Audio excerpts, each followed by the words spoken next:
いいでしょうか。はい、お願いします。はい。先週は、マハーバラタの部分はドローナのことについて、お話が出てきました。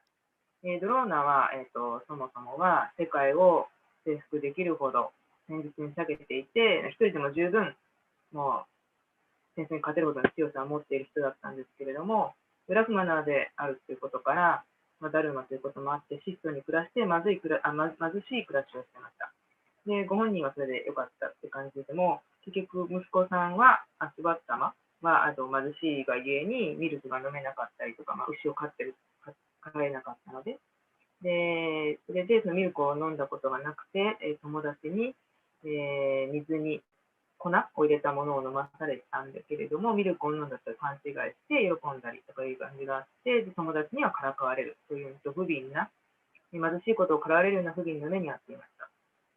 で、ドローナはそれを見て息子を不憫に思って、なんか助けてあげたのなんとかしてあげようというふうに思いついて、旧友であって、昔の友達であって、本人、は王になったら富を分けてあげるというようなことを言っていたドロパタを頼りに、行くんですけれども、王になったドロパタはドローナを見て、見下して、マルチタラのブラックマナが自分とは違う、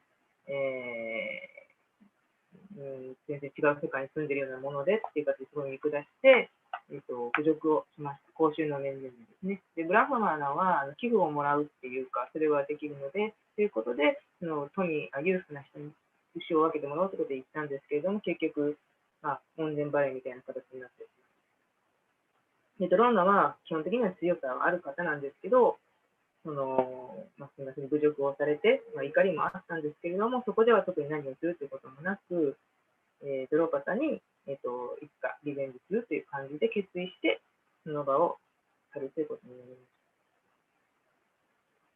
た。で、結局この一件が、結果的にはドローパタが、死を招く、クルクシェードの戦いで死を招くという結果を、呼ぶということになります。欲望だったりとか、情欲、怒り、欲望だったりとかで、人が朽ち果てるというか、そういうようなお話に教訓みたいになっていくと思うんですけれども、でその後、ドロパタは、ドローナはドロパタの元を去った後、ハチナクへ行って、ビーシマには大歓迎されて、このような存在の王子たち、アルジナだったりとか、みんなに、ルルツを教えてくれということで、そこでは歓迎されて、バーラタバルシャ、インド中の王子たちに、教える先生になりました。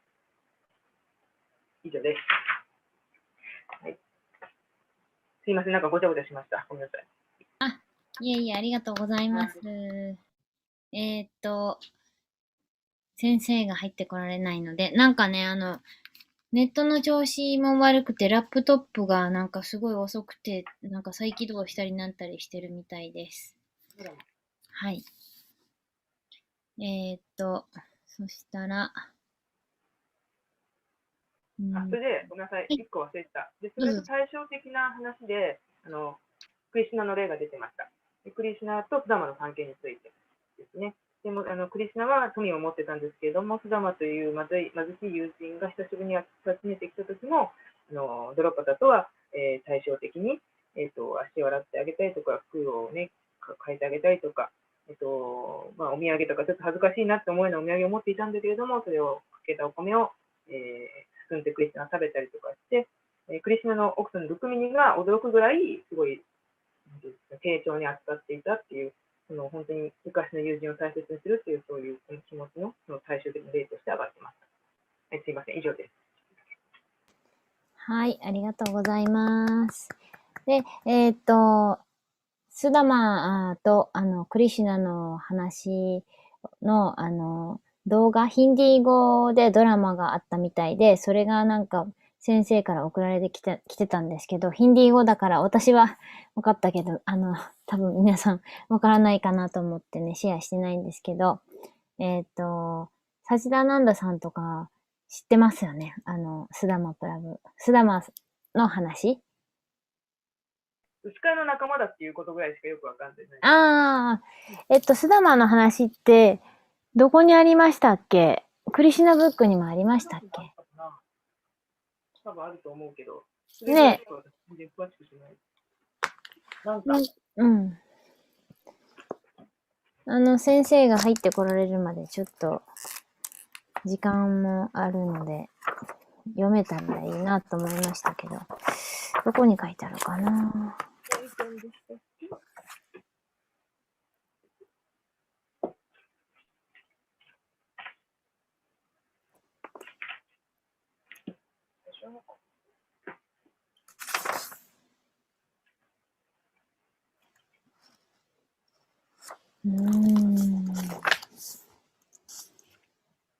アクルーラじゃなくてマトゥラ行って、それでドアラカに行っちゃったんですもんね。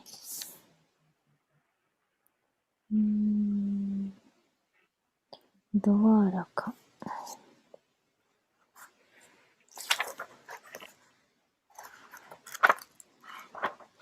皆さん、クリシュナブックって読んだことありますか？あ、来られた。よかったら、クリシュナブックってこんなやつなんですけど、ぜひ読んでみてください。めちゃくちゃ面白いです。4巻セットになってますので、はい、持ってない人はおっしゃってください。ハレクリシュナ。Please accept my humble obeisances or request to Srila Prabhupada. Are you listening? Sorry. Okay, no problem. So, already, Sajida Nanda Yeah. Mataji did a review. So, now Okay. we can start. Yeah. Thank you. Actually, the Zoom app was asking to update Oh, the application, and okay. it got delayed. So I'll start with the kirtan, and then we'll start the session.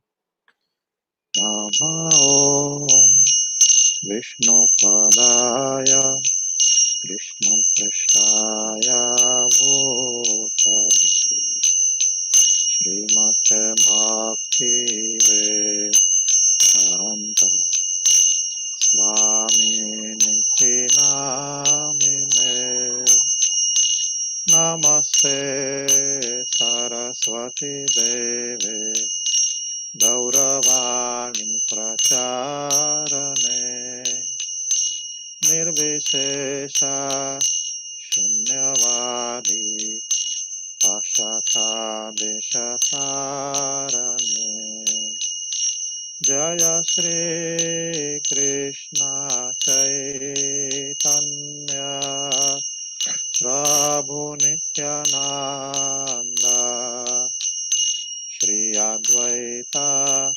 Gadadhar Shri Vasadi Gaur Bhakta Vrinda Hare Krishna Krishna Krishna Hare Hare Hare Rama Rama Rama Hare Hare Hare Krishna Krishna Krishna Hare Hare Hare Rama Rama Rama Hare Hare Hare Krishna Krishna Krishna Hare Hare Hare Rama Rama Rama Hare Hare Hare Krishna Krishna Krishna Hare Hare Hare Rama Rama Rama Hare Hare Om Agyanatimirandasya Gyananjana Shalakaya Chakshurunmilitam Yena Tasmai Shri Gurave Shri Chaitanya Manobhishtam Sthapitam Yena Bhutale Swayam Rupa Kadamayam Dadati Svapadantika Vandeham Shri Guru Mukam Karoti Vachalam Pangum Langayate Girim Yat Krupatamaham Vande Shri Guru Paramananda Madhavam, Shri Chaitanya. So, thank you all for joining today's session. So, we'll continue with our study of the Mahabharata. We have now reached the part where another important character of Mahabharata, he is coming into play. So, this is the great teacher Dronacharya. I'm sure Sachidanand Mataji must have summarized our last time's discussion. Drona's childhood and then his anger on Drupada. And we also discussed, how friendship also in this world, it is relative. When the people involved are not very spiritually advanced. But we also discussed, how Krishna, who is the supreme personality of Godhead, when he becomes a friend, how he, um,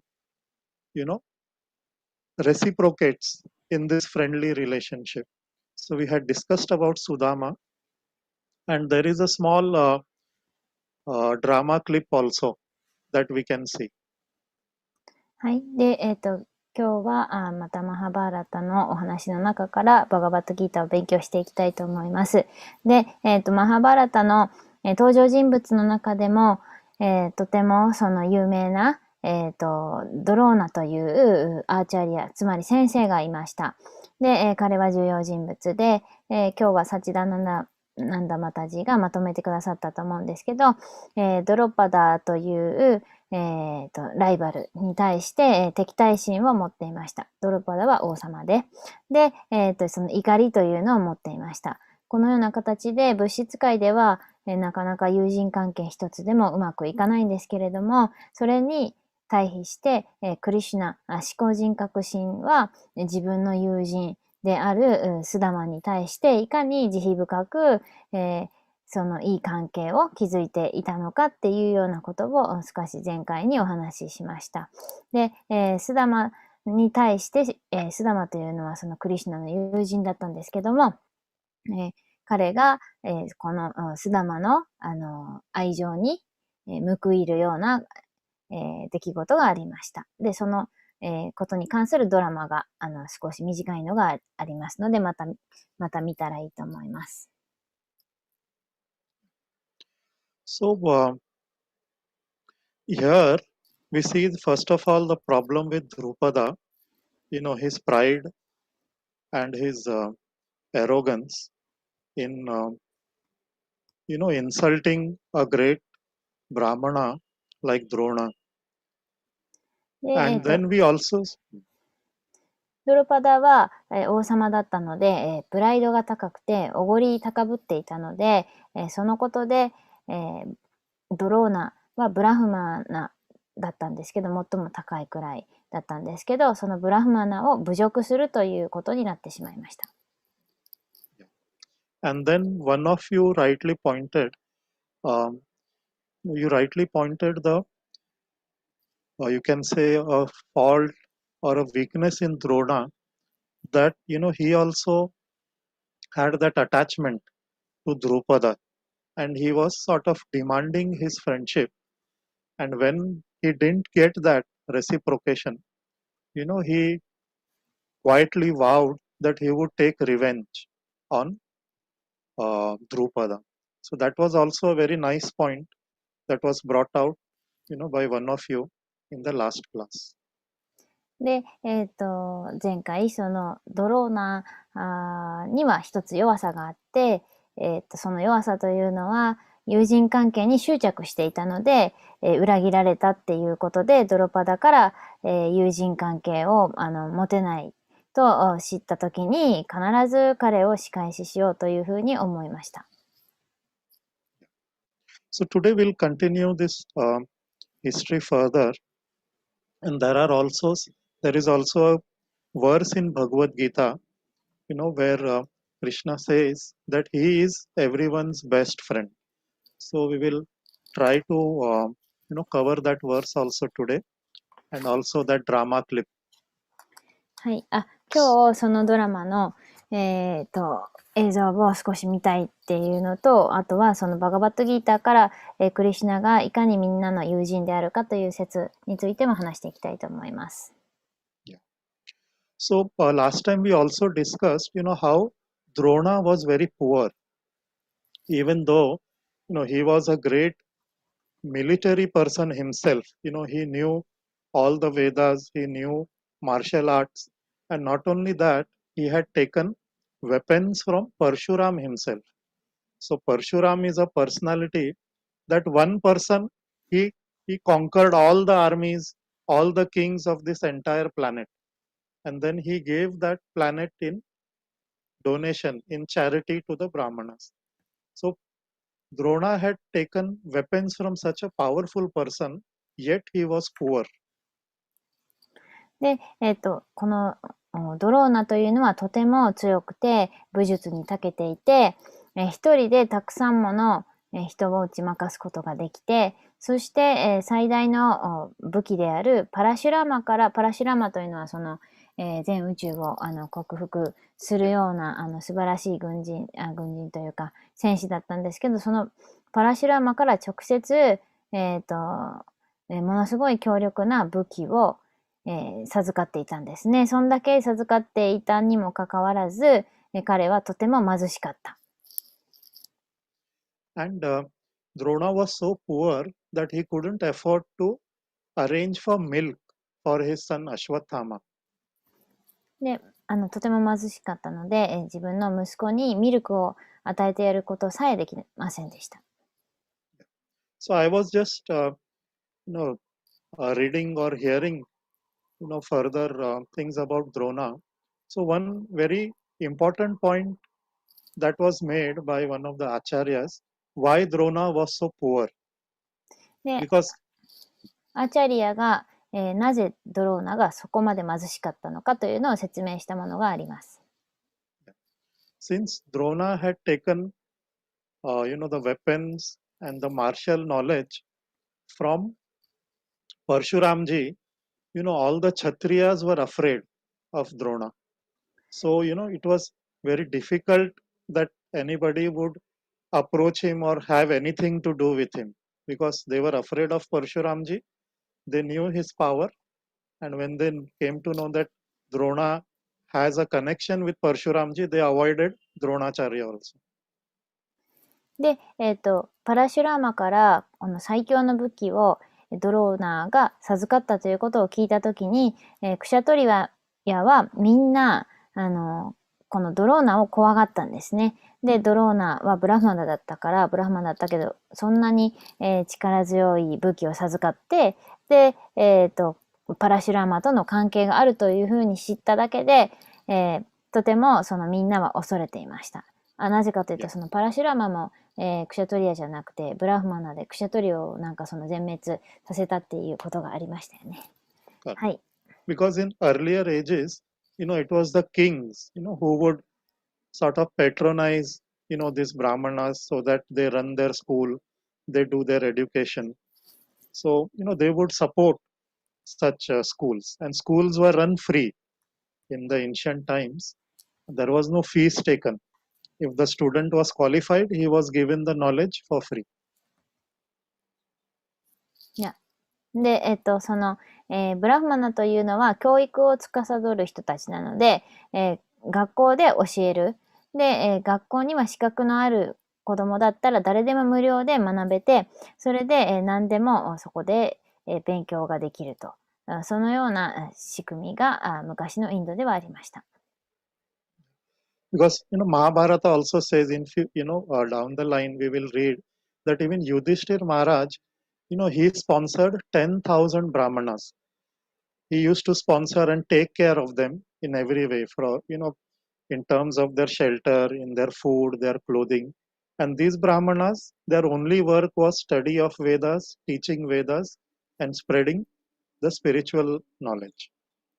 で、ブラフマナたちは、ユディシテラの時代でもユディシテラは1万人のブラフマナを養ったと言われています。で、食べ物とか服とかそういう生活の便宜を、保護して与えてあげる代わりに、ブラフマナはそのお返しに教育を提供する。無料で、その学校で、その彼らを教えてあげるという、武術も含め、そういうのがありました。So this was the system that time, but Dronacharya, because of his connection, the Kshatriyas rejected him. And Dronacharya, more or less, he was not involved in just Vedic study. He was very much interested in the martial arts. And, he was always sort of training or fighting. And even the Brahmanas said, we have nothing to do with this guy because he has sort of adopted another occupation of martial arts. So even the Brahmanas didn't have much to do with him. So that's why Drona was very poor. So last part I didn't understand. He is interested in the martial arts. Then that's why the Kshatriya is nothing to do. What is mean of that? Yeah, the Kshatriyas were afraid of Dronacharya. Yeah. Means because Drona was connected to Parshurama. Yeah. That's why. And the Brahmanas. See, Brahmanas, what is their occupational duty, or what do the Brahmanas do? Yagna, and they perform yagnas, they teach, they learn. So that is what their occupation is. But here, Drona was more interested in fighting and martial skills. So even the Brahmanas, they couldn't see him as part of their own community. So even the Brahmanas sort of avoided him. Because of this neglect from both the sides, Drona remained poor. Oh, I see. Both sides from Kshatriya and Brahmana community. Brahmanas, yeah. はい。で、そのなぜドローナがそこまで貧しかったかというと、一つはクシャトリアたちは、普通はブラフマナたちっていうのは教育を提供する代わりに、守られるので、その自分から武術を教えたり、それが武術を訓練していたりしないんですね。だから別に、クシャトリアにとっては守る存在ではあるけど、恐れる存在ではないんです。でも、ドローナはそうやって武術に興味があったので、すごい強かったので、みんなが、恐れていた。さっきの話ですけど、クシャトリアが、その自分が倒されるんじゃないかって恐れたから、その人たちは、クシャトリアからは保護がもらえなかった。生活の便宜を与えられなかったので貧しかった。で、一方、ブラフマナの仲間たち、コミュニティの人たちも、みんな、普通は、ブラフマナのと言ったら、職業は教師っていう感じだから、教える立場、そういう仲間たちと一緒に、コミュニティの中で住んでるけど、彼は武術に、興味があったので、そういうコミュニティからも外れていた。だから、そっちからも阻害されていた。だからブラフマナと、クシャトリアの両方の社会から外れた人っていう感じで、誰にも保護をもらえなかったので、ミルクさえも子供に与えられなくて貧しかったということです。Okay.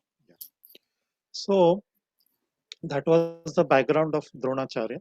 And now when he was insulted, he couldn't bear that insult from Drupada. And so, Dronacharya went to Hastinapur, where his wife's brother was living. So Kripacharya, he used to live in Hastinapur, and he was in the royal court, as the royal teacher of the Kurus. で、ここでそのドローナはそのドロパダに侮辱を受けて、その侮辱に耐えられなかったので仕返しをしようとは思っていて、そしてハスティナプーラという王国に行った時にクリパーチャーリアという人に会いました。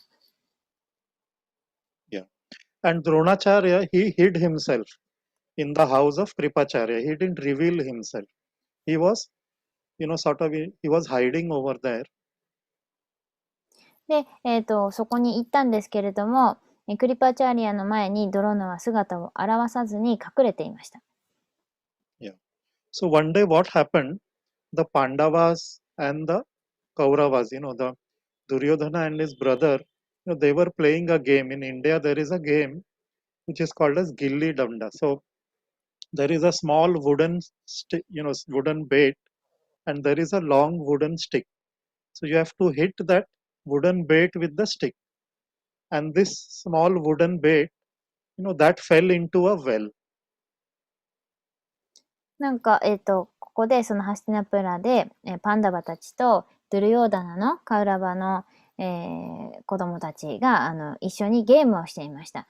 で、それはインドであるゲームなんですけど、木の棒で何かのベルを打つ。それが打てるかどうかっていう感じですかね。ちょっと間違ってたらすいません。そういうゲームがあります。Yeah. Mataji, can you share that slide, please? Okay. So, when the bait fell into the well, the Pandavas and the Kauravas, it was a deep well, it didn't have any water in it. So they couldn't think of any way of how to remove their bait, that wooden bait, out of the well. And they were becoming very frustrated, they were becoming desperate, and they were feeling ashamed also. We are not able to do anything in such a situation. で、なんかそのゲームで、何も、ドゥリオータナのチームがトライしたけど何もできなかったので、みんながフラストレーションで、どうすればいいかってなっていました。But near the well, they saw a Brahmana sitting over there. This Brahmana was looking very worried. He was very thin and emaciated. And it was looking as if he was in very deep grief. で、そのベルの近くに、気づいてみると、ブラフマナが一人座ってて、すごい痩せ細っていて、とても嘆いている、なんか、嘆き悲しんでいるように見えました。で、彼らはそれを心配しました。So the Pandavas and the Kuru princess, Duryodhana, they all requested this Brahmana that could he help them, take out their wooden bait from the well. ウェルって井戸ですね。ごめんなさい。井戸に何かが、落ちて拾うゲームなのかなんかわかんないですけど、そっから、その、あれを拾ってもらえませんかと。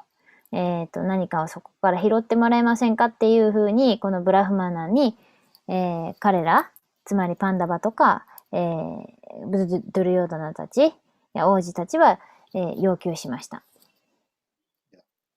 So that Brahmana, on hearing the princess's request, he sort of chastised them. He said, "Oh, you are the mighty heroes of the Kuru dynasty and the future rulers of this planet, and you cannot retrieve even your own wooden bait from the well." で、彼は、彼らを叱りましたと。君たちは、立派な王様に将来なる予定のプリンスたちではないかと。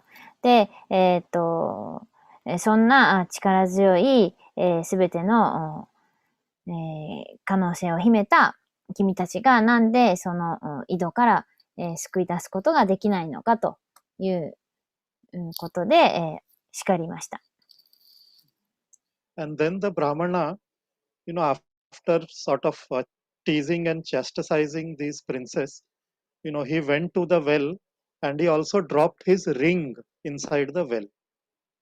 で、そこで、そんな風にして叱った後に、この井戸のところにドローナが行って、自分の指輪をそこに、落としました。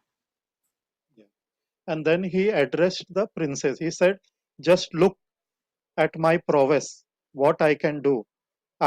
So he picked up some grass, nearby grass, and he empowered that grass with mantras. And then he said, "Look at my prowess, how I will retrieve your play, that wooden bait, and I will retrieve my ring also from this deep well." So, wooden bait means, what is bait? Bait means, it's just like, in India, just like, do you know cricket? Yeah. Yeah, so in cricket. In cricket, you have bat and ball, Okay, bat. but but in this there is no ball. There is sort of a bait. It's just like a wooden stick like this, Mm-hmm. and you hit on the wooden stick and Oh, yeah. you hit it again that way. Oh. I'll show the picture next time. So Okay, gilli, okay. we call it gilli danda. その、木の枝みたいなやつですね。クリケットでなんかゴールに使う、なんかそこに当てたらいいみたいななんか棒が立ってるんですけど、その木の棒みたいなやつが、下に落ちてて、それを拾ってほしいとそのゲームで使うからっていうことで、で、それを拾えないからっていうことで、そこにそのドローナが、井戸の中に、自分の指輪を落として、そして、草を一個取って、その草にマントラを仕掛けて、そのマントラで、それを救い出すのかな。まあ、とにかくそんな感じです。Yeah. So, just using those, those empowered grass, what this Brahmana did, he threw the first grass into the bait, and the grass just pierced the bait. It just pierced it, and the grass stood like this, straight. で、その草を、マントラが唱えられたんで、そこに力が入って、で、草を、井戸の中に投げたら、それがその木の棒に刺さりました。Yeah.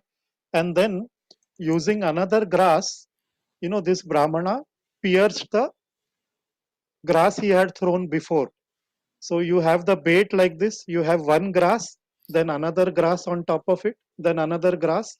That way, this Brahmana created a whole rope or a chain of grass like this, and he pulled out the bait that way. で、また別の草を投げて、その草が前の草につながって、っていう形で草のチェーンを作っていって、それでそれが鎖となって、それを引っ張って持ち上げて、それでその木の棒を出しました。Yeah. So this was just, that empowered grass. Just by one mantra, this Brahmana could infuse so much power in that grass that, the grass pierced that wood and it made also a chain, sort of a rope, and he pulled it out. だからただ一つのマントラによって、その草が、この木の棒を突き抜ける、突き破る、突き刺して、そして、草がチェーンの代わりになって引き上げるということを成し遂げました。Yeah.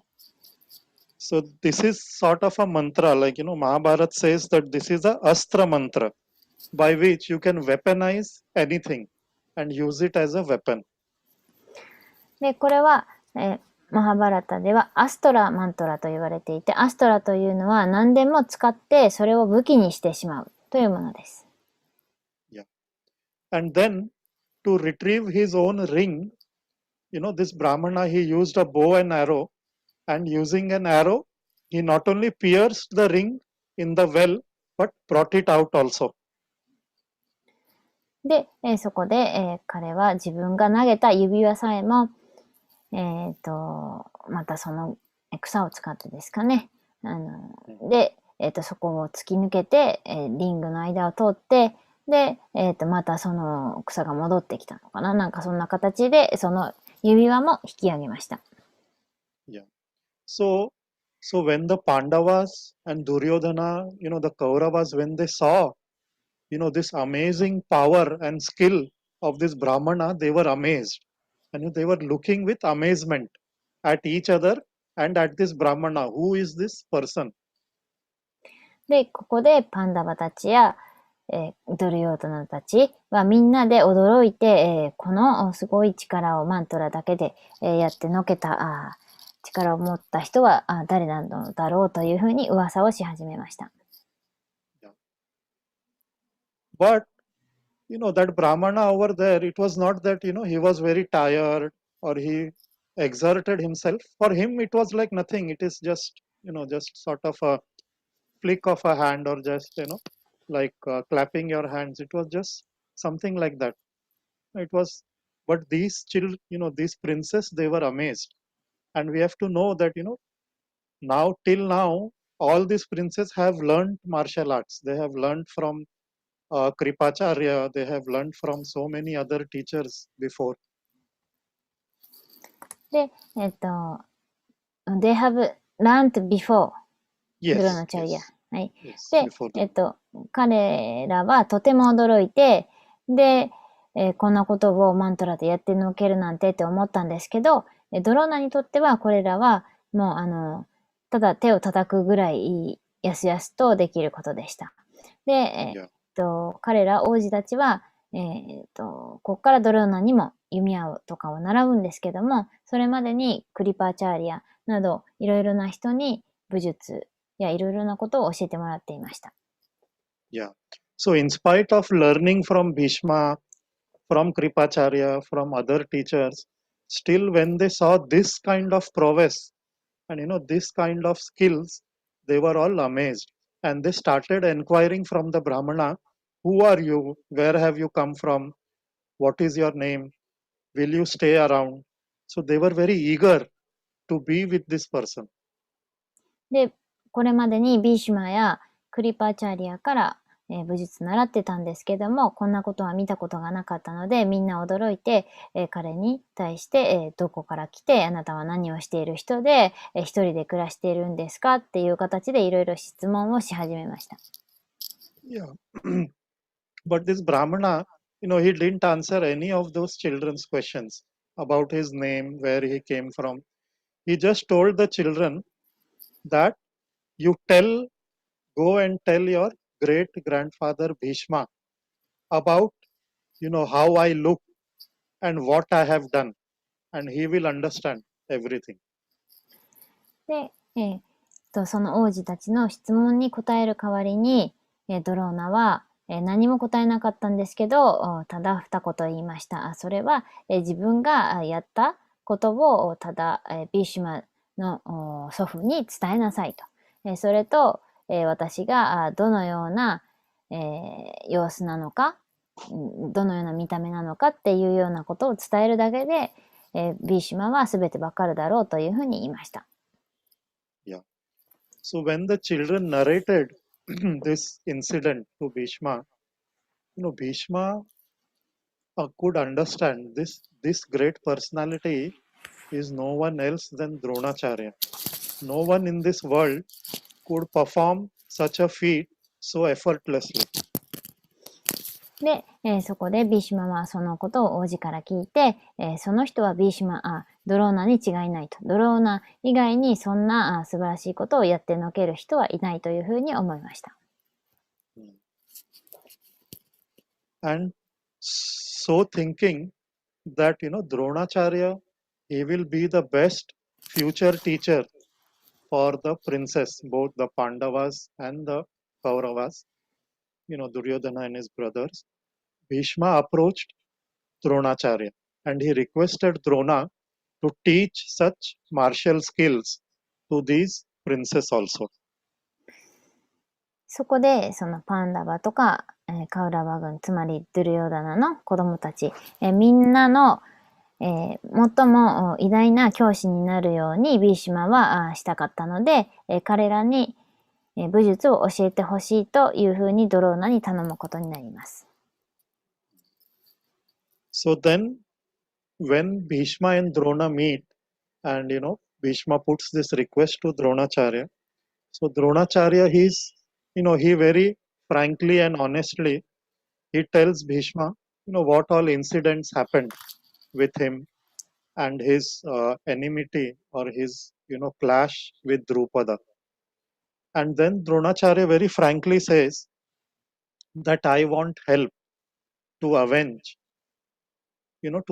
my insult with Drupada.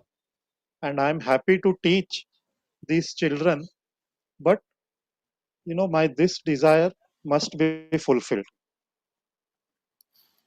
This desire means education for the prince. No, Drona's desire was to take revenge from Drupada. Okay. Bhishma's desire was to teach the children. Yes. Okay.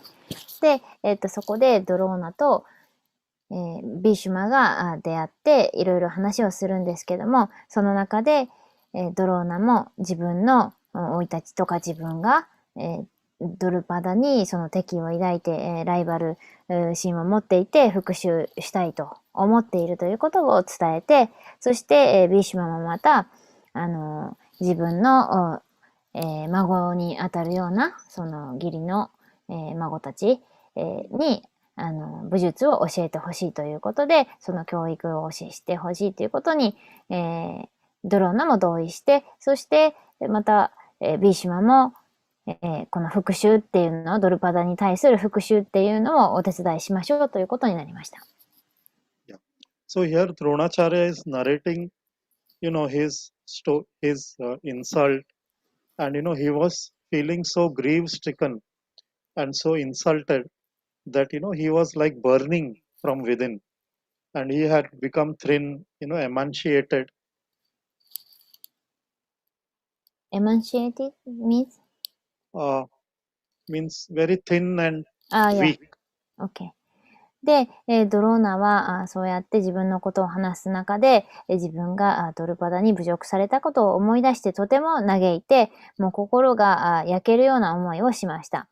その焼けるような思いによって、彼はもうその思い詰めて、とても細くなって、か弱くなっていました。Yeah.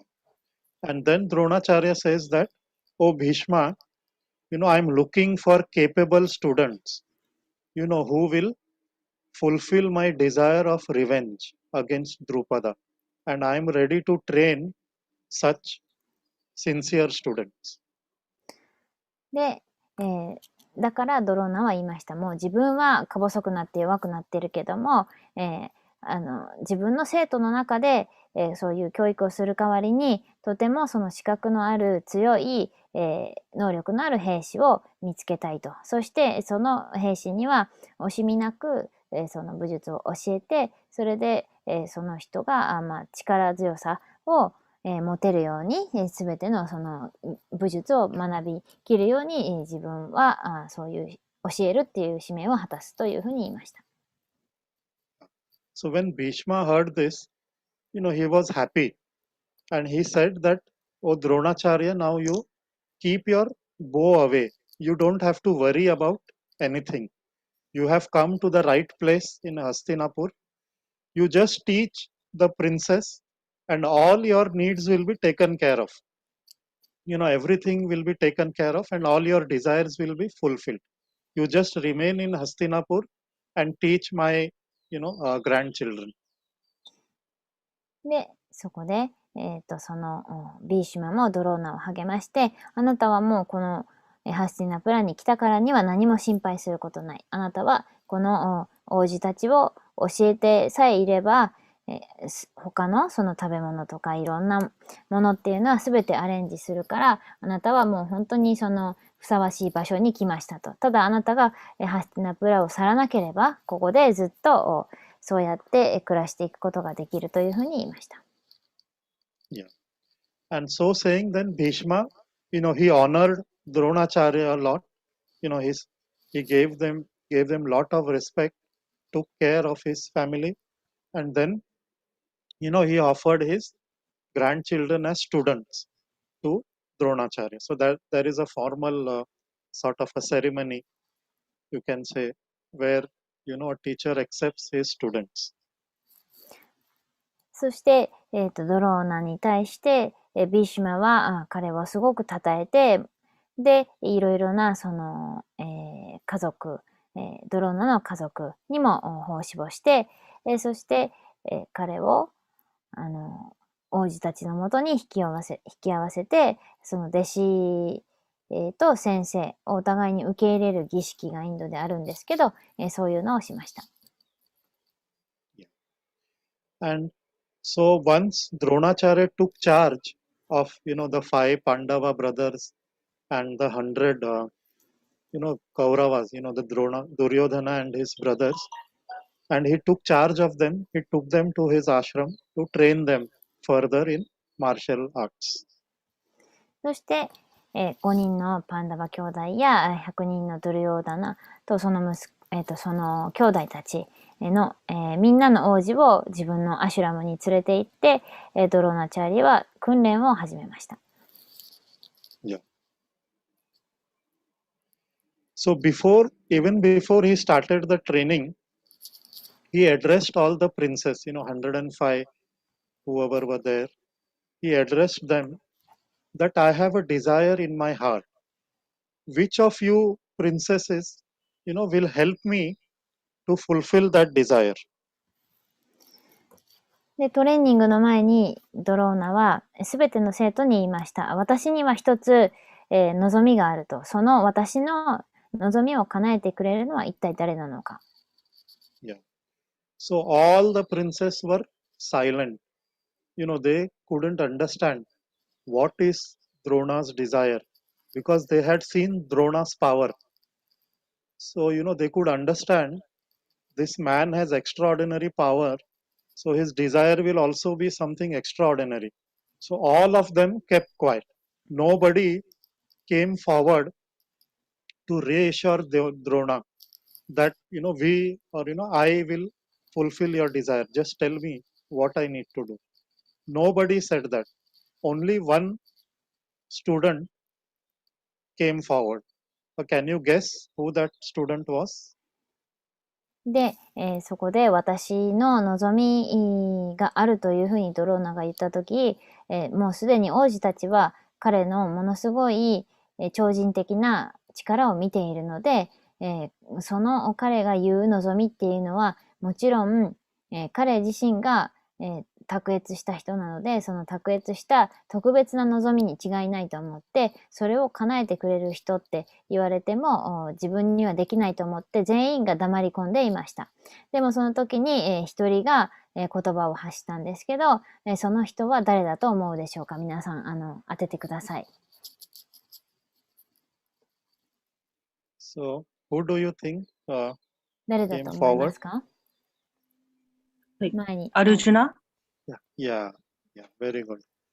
So this you can see, this is Arjuna's nature, and we will see afterwards also how because of this nature he fell into trouble, and Krishna had to help him out. So there are other histories in Bhagavatam and in Mahabharata war itself where this nature of Arjuna again comes out. So Arjuna stood up and he assured Dronacharya that, oh teacher, whatever your desire may be, I shall give my life to fulfill your desire. You just consider that your desire is fulfilled. You just train us. So, and that is how it happened. So from that time onwards, Dronacharya and Arjuna, that connection became so strong. Arjuna became the favorite disciple of Dronacharya. で、そこでアルジュナが正解です。アルジュナが立ち上がって答えましたと。先生、あなたが望んでいることは、私は命を懸けてでも、やり遂げたいと思います。だから、どうか私たちをそれができるように適切に、訓練さえしてくれれば、私たちはそのあなたの望みを叶えますというふうに言いました。でアルジュナの性質というのはそのような形で、そういう誠実な性質を持っていて、で、それはシュリマド・バガバタムにもマハーバラタの中にもそういうふうなアルジュナに対する描写があります。And Dronacharya started imparting them, very advanced, this military fighting skills.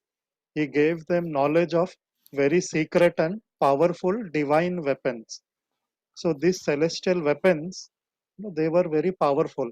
Just one weapon could destroy entire army, or that one weapon could create a typhoon or a storm or a raging fire. So such great powerful weapons, Drona started teaching all these students.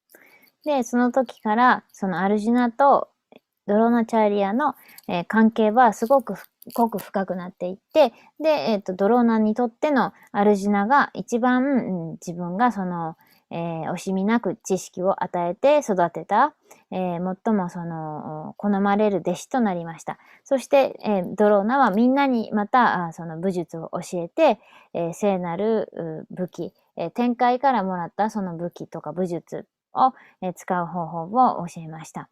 で、その天界の武器っていうのは、一つの弓か何かで、軍隊全員をやっつけることができたりとか、その台風を作り出したり、もしくは火を起こしたりとか、そういうことがいろいろできる武器でした。And when this news spread that Dronacharya is teaching, the prince from other kingdoms also came, like from Krishna's Vrunshi dynasty and Andhaka dynasty, and all over the place, all these princes started gathering to learn from Dronacharya, and Dronacharya taught them all. で、そのドローナチャリアという偉大な先生がプリンスを教えているっていう噂を聞いて、他の王国からも様々な王子がやってきて、みんなが弟子入りしたいとやってきたので、ドローナはすべてのその王国のすべての王子たちを教えました。で、その中にはそのクリシュナの、住んでいる王国からの王子たちもいたり、アンダカとか、いろんな国があります。Yeah. And along with all these princes, if you remember Kunti, her pastime and how before marriage she gave birth to a son who was Karna, and she had floated that boy in the river. But you can say destiny is so strong, or the way the Lord's plan works. There was a charioteer in Hastinapur, Adhirath. He and his wife didn't have any children. で、そこでクンティのことを思い出してほしいんですけども、パンダバのお母さんであるクンティは、まずパンドゥと結婚する前に、太陽神との間にカルナという子供ができたんですけど、そのカルナは川に流されたという話がありますね。で、彼の運命というのはとても力強くて、そして、主の、計画もあったので、そのカルナは、御者の、夫婦に拾われて、彼らは子供が欲しいと望んでいたところに子供が流れてきました。Yeah. So this charioteer, when he saw this divine child, floating in the river, and from his birth, he had his armor, protective armor, and greatly effulgent earrings. And Karna's face was bright like the sun. He had so much, such, you can say in Hindi it is called tej. So he had such a bright face, it looked as if he was the sun himself. で、この子供っていうのは太陽神のように輝いていて、で、鎧をつけて、そしてイヤリングをつけて、ものすごく荘厳な、輝きを放っていた。そのような子供を拾ってとても喜びました。Yeah. So this charioteer Adhirath and his wife Radha, they adopted this child as their own, and they called him, and he was earlier called as Radheya. But he was not an ordinary charioteer. He was the son of Vivaswan, sun god himself, and the son of Kunti. He was a powerful Kshatriya. So that nature, he couldn't hide. And he also came to Dronacharya to learn martial arts. で、その御者というのはアディラタという人で、その奥さんはラーダーという人です。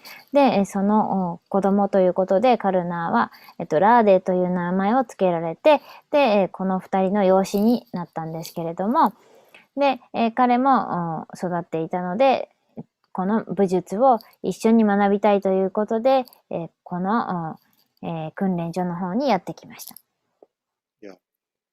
So you can see how this providence is, that the 5 Pandava brothers, the 100 Duryodhana and his brother, the 6th brother, that is Karna, they all were learning in Dronacharya's school. But で、but Karna, he was always very envious of Arjuna, and he used to always try to find out ways how he could prove himself better than Arjuna or pull Arjuna down. And Karna, along with Duryodhana, he would regularly keep insulting the 5 brothers, Pandavas. で、そこで一緒に武術を勉強したわけですけども、いつもカルナは、アルジュナのことを妬んでいて、ライバルだと思っていて、そして、いつも自分の方がより優れているというふうに思っていました。で、ドゥルヨダナもまた、パンダバに妬みを持っていたので、いつもパンダバたちの悪口だけじゃなくて批判をしていました。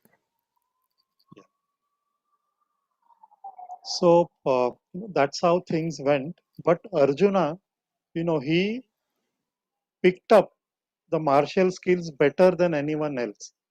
And he was always engaged in practicing his art, his Dhanurveda skills.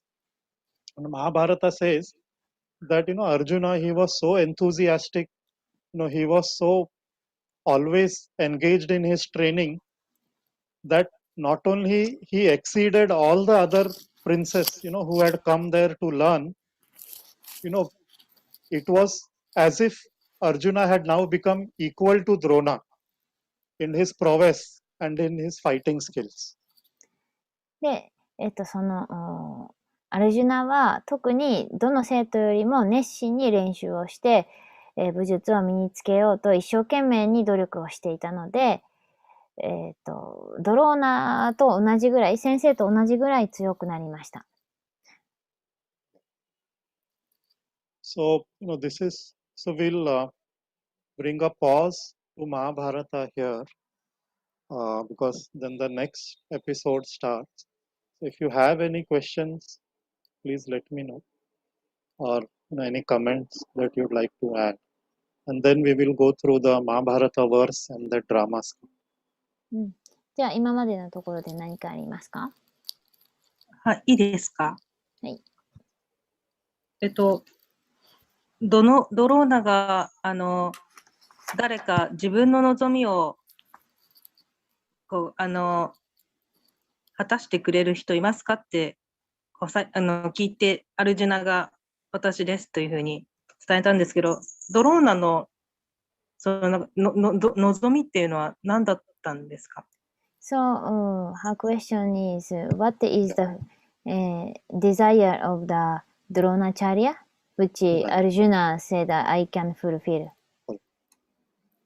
See, what that desire is, Drona didn't tell to anyone. He just took a commitment from his students. で、ドローナは、自分の望みが一体何なのかということは誰にも言いませんでした。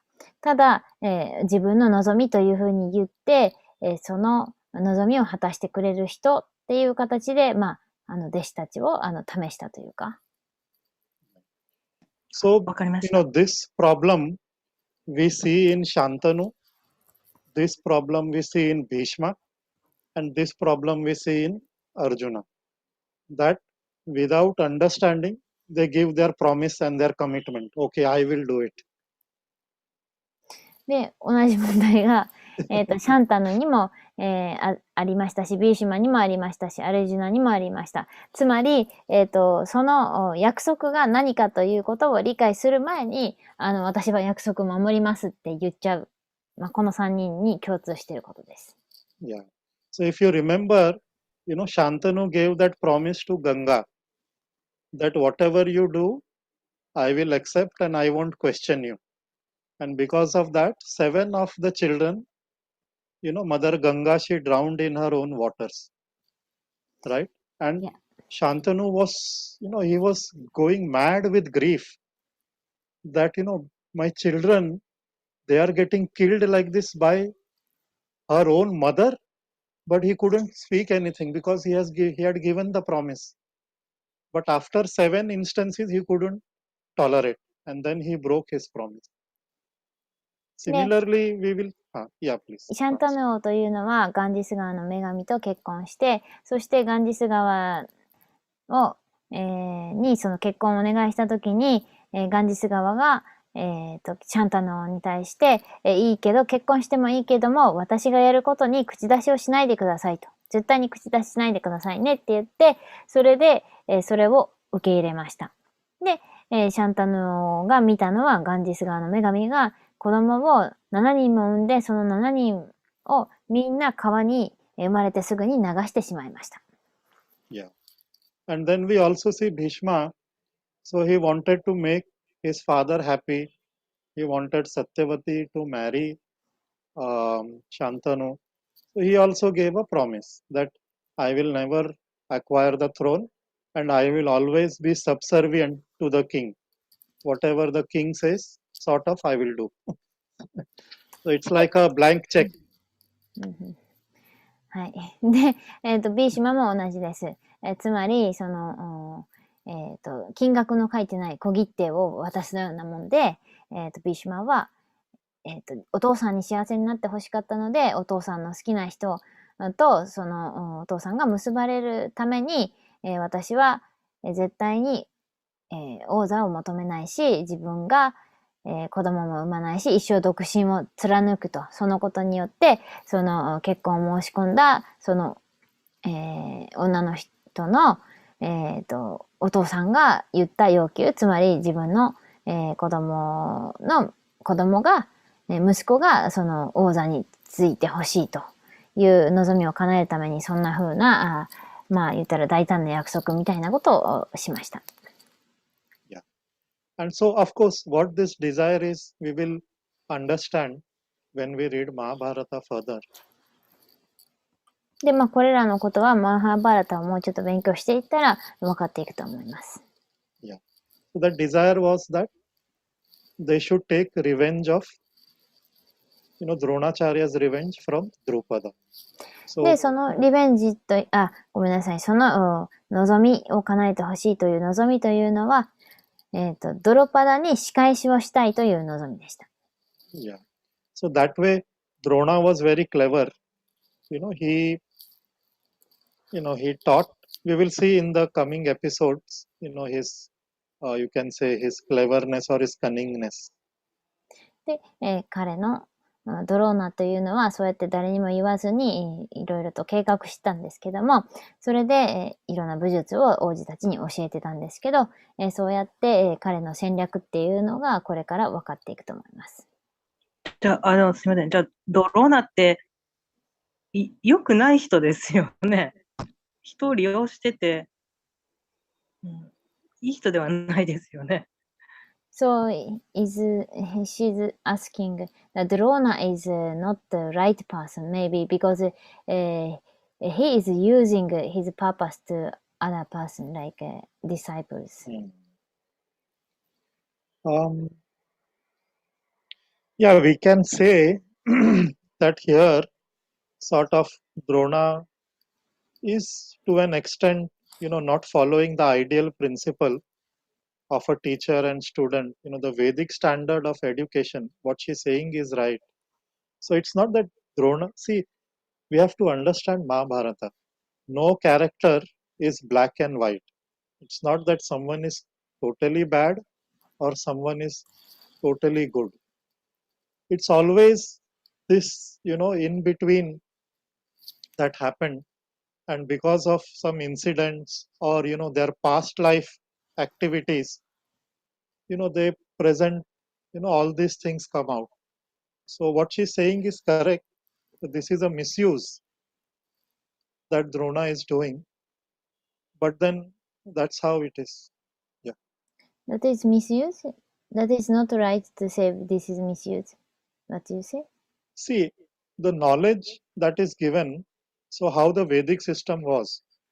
The knowledge was given based on the qualification of the student. Yeah. And the knowledge was not given that, I will teach you this and then you give me this. Mm-hmm. So that is more of a business transaction. Okay, so we call that as Vidya Dan.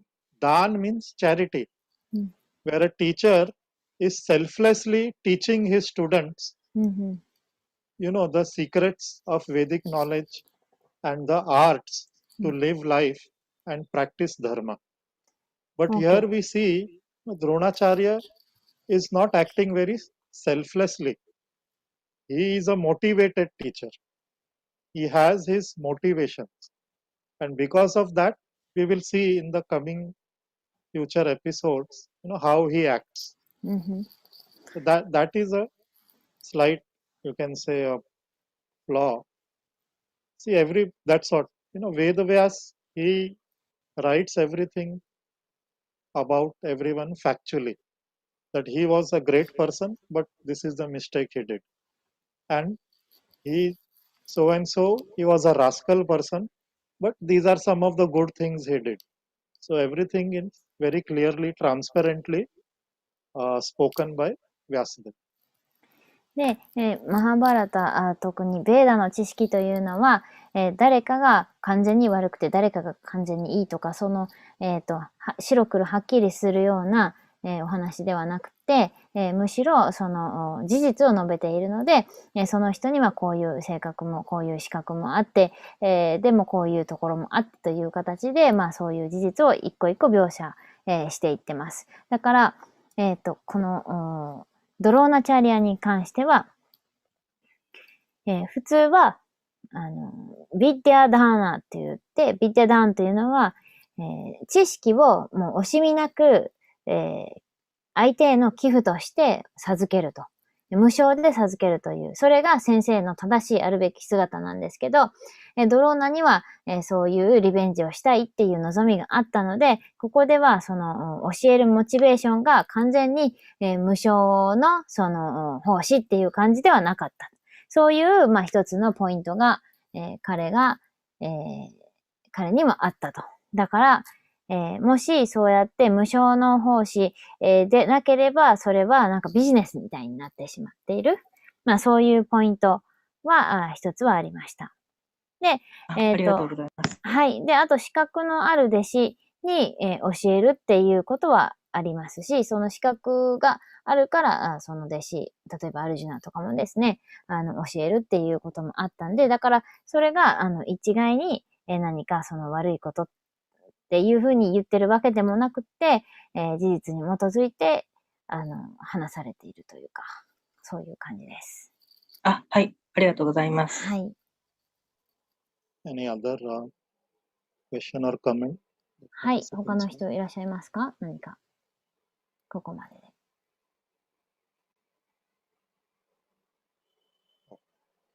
So, Mati, there is this Bhagavad Gita verse, 5th chapter, 29. はい。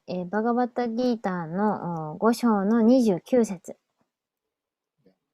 So there Krishna says, Bhoktaram Yagya Tapasam Sarva Loka Maheshwaram Surudam Sarva Bhutanam Gyatva Mam Shantim Rachati. So here, we see how friendship is important in our life. So not only in human beings, even in animals, friendship is important.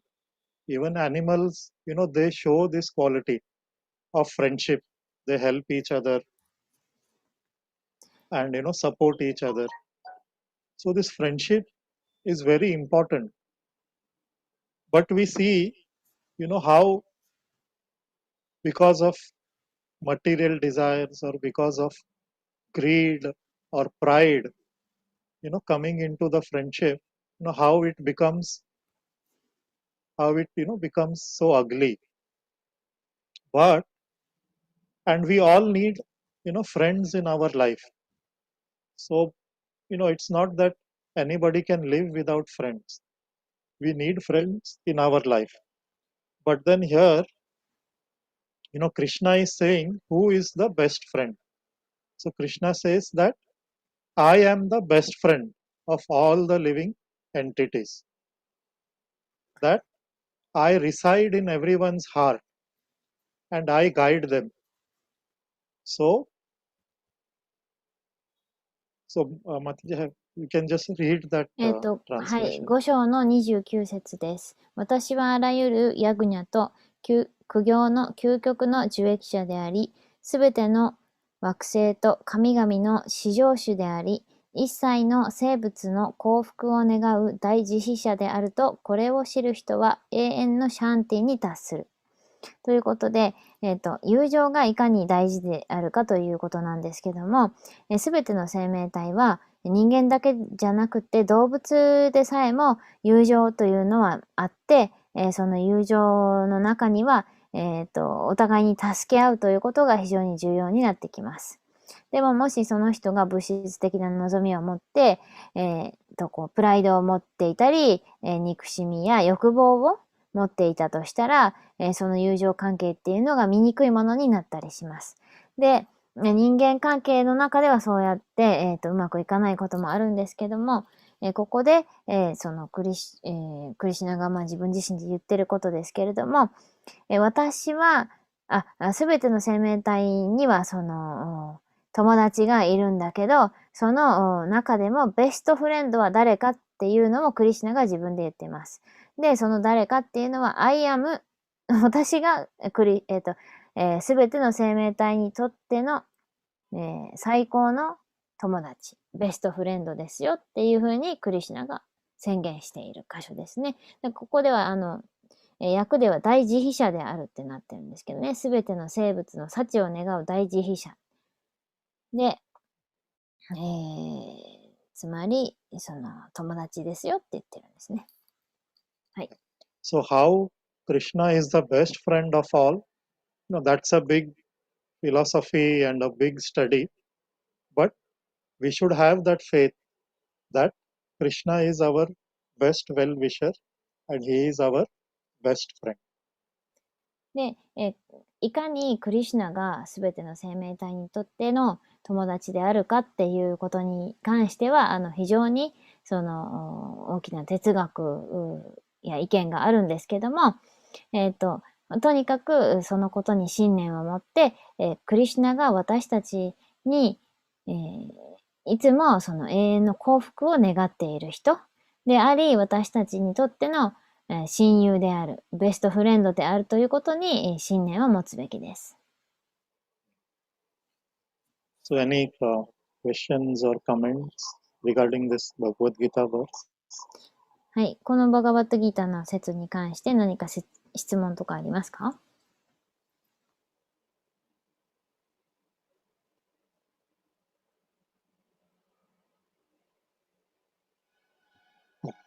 いいですか？ Mataji, can you いいですか？はい、どうぞ。はい。最後に、これを知る人は永遠のシャンティに達するってあるじゃないですか。はい。これを知るっていうのはどういう意味ですか？今こう読んでたら知るじゃないですか。でもそういう意味じゃないと思うんですけれども、どういう意味かな、どこまで知るっていう意味ことかなってちょっと質問させてください。はい。Her question is, 29 verse is saying, to know this fact is become like reach to Shanti, eternal Shanti. But knowing means what? What level? Which level he is saying? Like knowing just because now we already know, we already have read about this shloka, but we cannot reach maybe Shanti. Right. Yeah, see, knowing is at different levels. So, we had that slide where we had studied. So knowledge, how do we acquire knowledge? First, we learn from some teacher.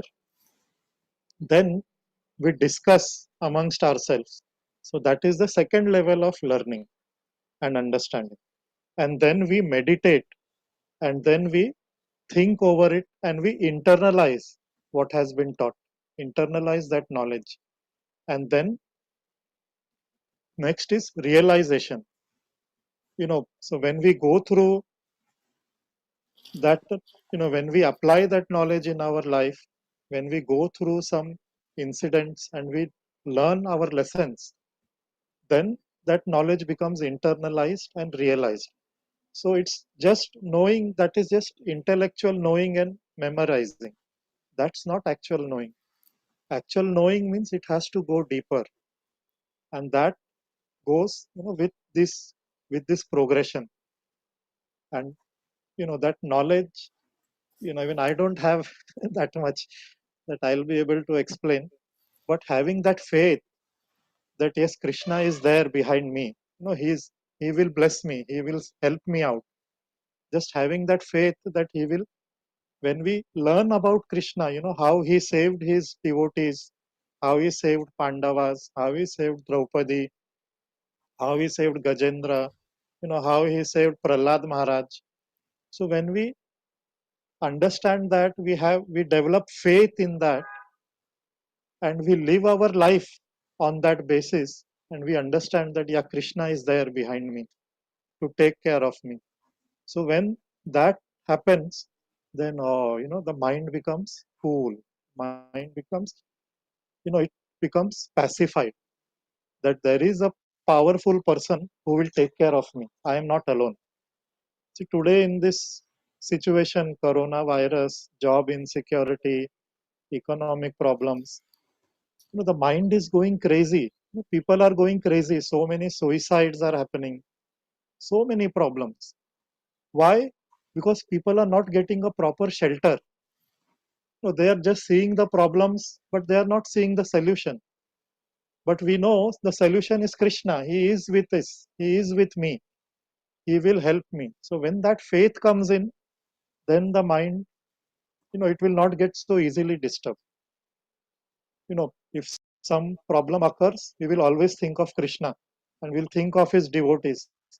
And then we'll think, okay, how I can take my way out of this problem. So it is a gradual process. Even if we study the life of Prabhupada, Just a how much moment, may I struggle. translate fast? Yeah. So long. Sorry. その、質問に対して、どんな質問でしたっけ？もう長くて忘れてしまって。知るってどのぐらい？そうですね。知るのレベルですね。はい。で、その知るっていうのもレベルがあって、段階があるんですけれども、まずは例えば、このことをただ読んで、記憶しただけでは、知ったことにはなりません。で、知るにもいろんなレベルがあって、例えば、前に少し、勉強しましたけれども、まずは先生から、聞く。そして、2番目に、その生徒たちの間でディスカッション、話し合って、同じ学ぶ人たち同士で、知ること。で、それから、瞑想をすること。そして、そのことについて考えて、そして自分の内なる、場所で考えて、身につけること。それらの知識が、身についたときに、悟りとなると。だから、例えばそれはただ聞くだけではダメで、自分で体験していかないといけない。で、その時に、自分の人生に実際にそれらが適用された時、正しく、悟ることができると。だから、プロセスがいくつかあるっていうことですね。で、例えば、クリシュナが私たちのベストフレンドであるっていう、いつも一緒にいてサポートしてくださって、で、助けてくれてるっていうことを知るためには、ただ聞くだけではなかなかそれは納得できないけど、今のプロセスを通じて、自分のマインドが徐々に、クリシュナを悟るにつれて、慰められる、励まされるということになります。例えば、そのコロナ禍で今、経済も、心配してたりとか、自分の人生心配してたりとか、みんなそのクリシュナのことを知らないので、すごいクレイジーになっている部分もあって、自殺者とかなんか増えてます。で、そういった時に、自分にはちゃんとすぐそばにクリシュナがいて守ってくれてるんだっていうことをちゃんと悟って知っていれば、そのマインドはそんなに心配しなくて済むし、クールダウンします。その焦ったりとか、嘆いたりとか、しなくて済みます。そんな形で、Okay, then Prabhupada, what you say? Yeah, so if we, study Prabhupada's life also, so it was not easy, and even he had to struggle.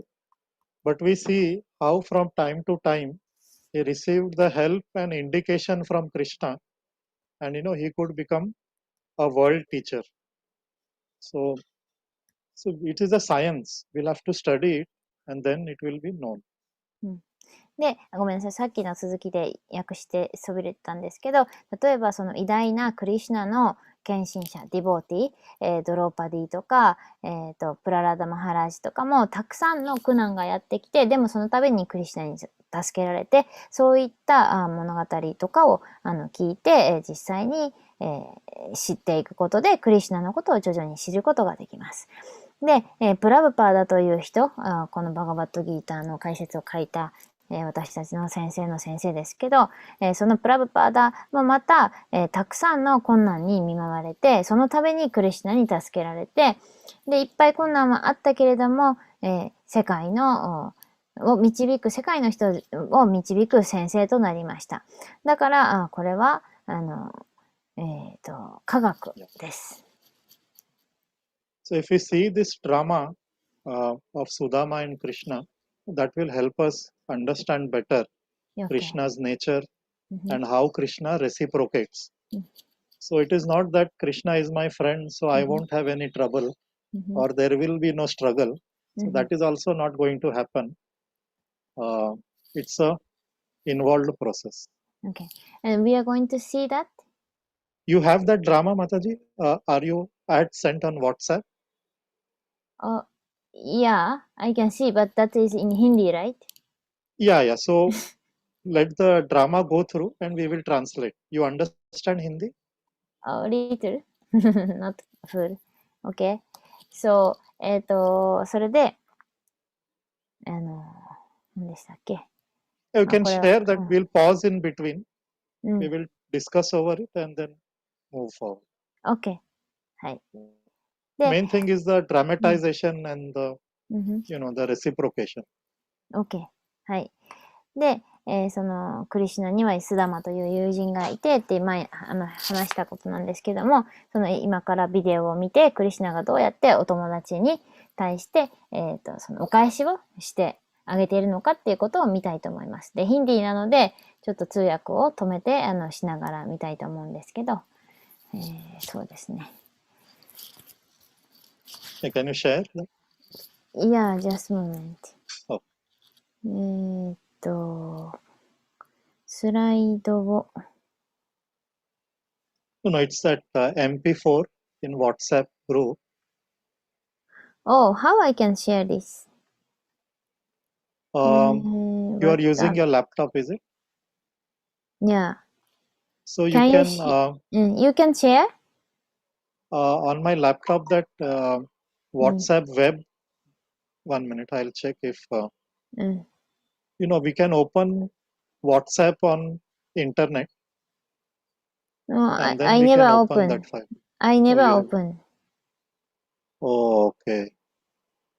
How do I do it? Okay, I'll join from my mobile because the laptop it doesn't allow me to open WhatsApp web.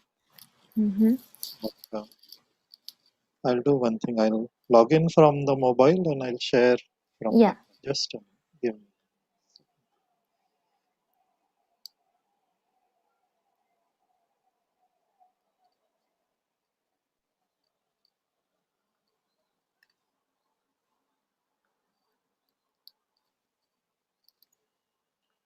So meanwhile, if anyone wants to give the feedback or anything, we can. はい。その間にフィードバックがあればお願いしたいんですけども、今ちょっと準備しているところです。じゃあ、沙織さんからお願いします。こんばんは。今日もありがとうございました。今日は最初からずっとお話の部分だったので、とても楽しく聞いていました。ドローナチャーリアがとっても貧しかったっていう理由も分かったのでよかったし、はい、今日は楽しく聞きました。ありがとうございました。はい、ありがとうございます。Somebody says today is very joyful to listen. なんかエコーしてますね。very joyful to listen the story because today almost all the story was spoken. And she understood why Drona was so much poor. So that's the reason she found, and now she's very happy to know about the Mahabharata, part of Mahabharata. はい。で、さっきごめんなさい。最後に、言ってたことで、通訳しそびれてたことは、ディボーティーだからって言って困難がないわけじゃないし、辛いこととか悲しいことがやってこないわけじゃないと。だけど、そこで、どんな風に対応するのか、そうですね。どんな風にクリシュナがまた報いてくれてるのかっていうような、ところが重要ですっていう話でしたね。はい。じゃあ、サチダナンダさんお願いします。ありがとうございました。ですね、今日はドローナの話で、ブラフマーとしても初めてで、ミッタトリアからもほぼ。ちょっと声が聞こえにくいかもしれないです。聞こえます？ちょっとなんか遠い感じですかね。大きな声で言ってくださったら聞こえますか？オフになりました？はい、聞こえます。今バッチリです。すみません。ですね。ドローナがブラフマナからも外れちゃって、セトリアからも保護されないっていうそういう状況で、なんかもう、屈辱的なことを味わってきたがゆえに、ブラフマナなのに、なんかその復讐だったりとかっていう気持ちを抱えるような感じになっちゃったのかなって思ったんですね。なんかもうちょっと私の中の期待としては、ブラフマナはもっと落ち着いた感じっていうふうに思ってしまっていたので、なのかなって思ったのと、だからこういうのを読んでると、今の普通の私たちのような人たちでも起こるようなことっていうのが、ここに、レベルは違うんですけど書かれていて、本当に経典とかってなんかいろいろ考えさせられるなって思いました。はい。はい。Today she found even he's the Drona is the Brahmana, but he should be like a peaceful and calm mind because he's the Brahmana teaching position. But he has some revenge, like envious attitude, because maybe today she found because Drona was get insulted. That's why like that is kind of like a normal person. Between normal person and normal person happen like that. Now even going on like that. So that's why maybe he got insulted. That's why he has that kind of like wrong motivation. Yes. So that's why we see at the time of the final war of Kurukshetra, Drona, he fights against Krishna. He fights against Dharma. So these are some slight blemishes, even in the nature of great personalities. So there is no doubt that Drona is a great personality. But sometimes because of circumstances, such things happen. So that's why our Krishna consciousness is very important. Yeah. Thank you. はい。で、そのドロナチャリアというのは確かにその偉大な人物であったことには間違いありません。でも結果的に彼はクルクシェータラの戦場で、クリシュナに敵対した立場で戦わなければならなかったし、ダルマに背いた形で戦うことになりました。で、それは、状況がそうしたのもあるし、彼の自分の責任もあるし、だからこそ、ここで大事なことっていうのは、クリシュナ意識が大事だということですね。はい。ありがとうございます。では、あきこさんお願いします。今日もありがとうございました。Can I start the drama now, Mataji? And then but yeah, so Akiko-san just she want to feedback. It's okay? Okay. I thought we could take the feedback after the drama also, so she can. Yeah, but she's going to speak now. Okay, okay, fine. はい。すみません。じゃあちょっと急いでします。はいドローナは、なんか不遇な、ちょっと不幸な身の上で、そのままそういう生涯だったなって、ちょっとなんか哀れに思ったんですけれども、やっぱり侮辱とかに侮辱されたこととかに執着しちゃったっていうのが原因だと思うんですが、それで心が焼けるような思いっていうのをずっと持ち続けたっていうのが原因だと思うんですけど、私たちもそうなってしまうって、そのままなんか人生とか時間をこうなんか台無しにしちゃう、いろんなチャンスとかをこう出会いとかもこう台無しにしちゃうこともあると思うんですよね。こう何か一つのことにこう怒りとか恨みを引きずって、でそうならないようにするにはどうしたらいいんですかねっていうことです。はい。はい。Drona was very pitiable situation in childhood. No, he experienced. That's why he got insulted. That's why he had some attachment for like pride and maybe burnt heart or something.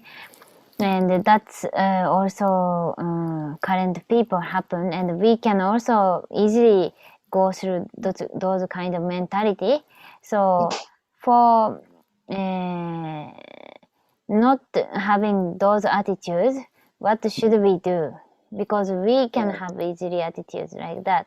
Right. Mm. So very What nice question. Mm.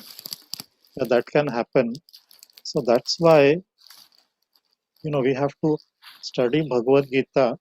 And there are these shlokas in Bhagavad Gita where Krishna is very clearly talking about, the qualities. So if we study, chapter 16, chapter 13, so many qualities, Krishna is listing that we should cultivate in order to make our life successful and in order to avoid such trap. So if we see chapter 16, first 3 shlokas, Shri Bhagavana Uvacha, Abhayam Sattva Samshuddhir Jnana Yoga Vyavasthita Dhanam Damascha Yagnascha Swadhyayascha Tapavarjuna Ahimsa Satyam Akrodas Tyaga Shantir Apaishunam Daya Bhuteshva Alopuktam Mardanvam Hrir Achara Achapalam Teja Shamadriti Shaucham Ardho Nati Manti Manita Bhavanti Sampadam Daivim Abhijatasya Bharata. So there are these qualities, so many Krishna has listed that we must cultivate. If we get carried away by our lower desires or our lower lower qualities, then we will have to suffer. That is the key thing. And then many other things are there, like strong practice of our sadhana and mantra meditation. So all that helps, that even if we get diverted, it gets pulled back.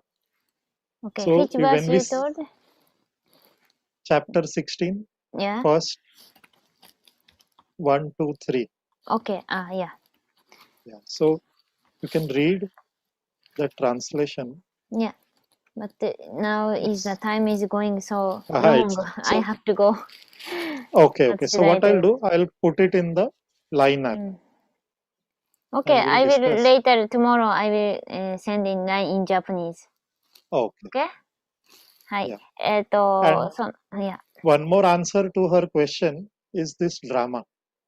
So Okay. when we see Sudama's nature, that is the way we can, pull ourselves back on the right track.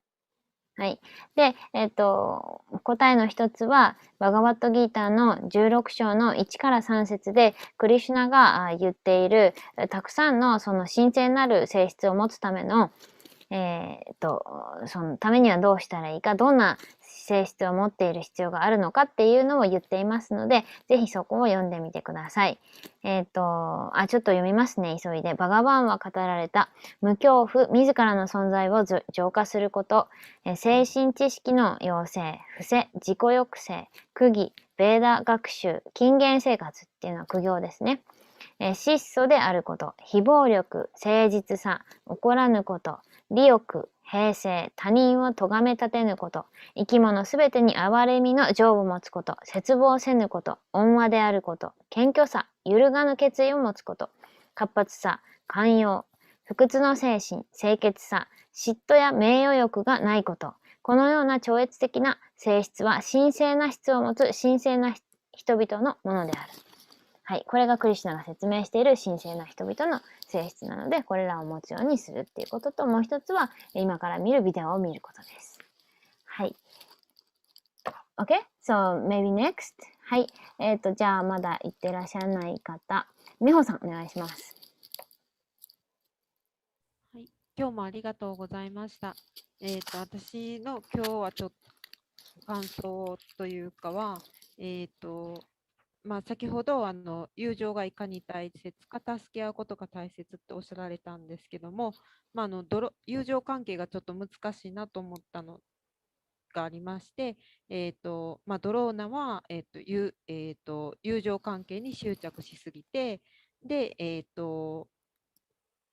アルジュナとクリシュナはすごい信頼し合ってた友情関係、最初は友情関係だったと思うんですけども、その助け合うことが大事っていうのと執着とその友情の信頼し合うっていうのところって、全然違うんですけども微妙に似ていて、ちょっと揺れただけで恨みになったりするところがすごいなんか友情とかそういう人の気持ちって難しいなと思いました。ありがとうございました。はい。Today she found how the friendship is difficult to each other because like sometimes friend relationship is important because each other we should help, we should trust each other, but like for slightly misunderstanding they turn to some bad relationship. So like Arjuna and Krishna was a very good relationship as a friend, but for Drona case was not. So she found it difficulty. Yeah. So that is the advantage of studying Mahabharata. So when we study Mahabharata, we understand, if something that happened to Drona, that happens to us, what we should do and what we should not do. So that we learn from, Mahabharata and Dronacharya's example. That's why this study is important.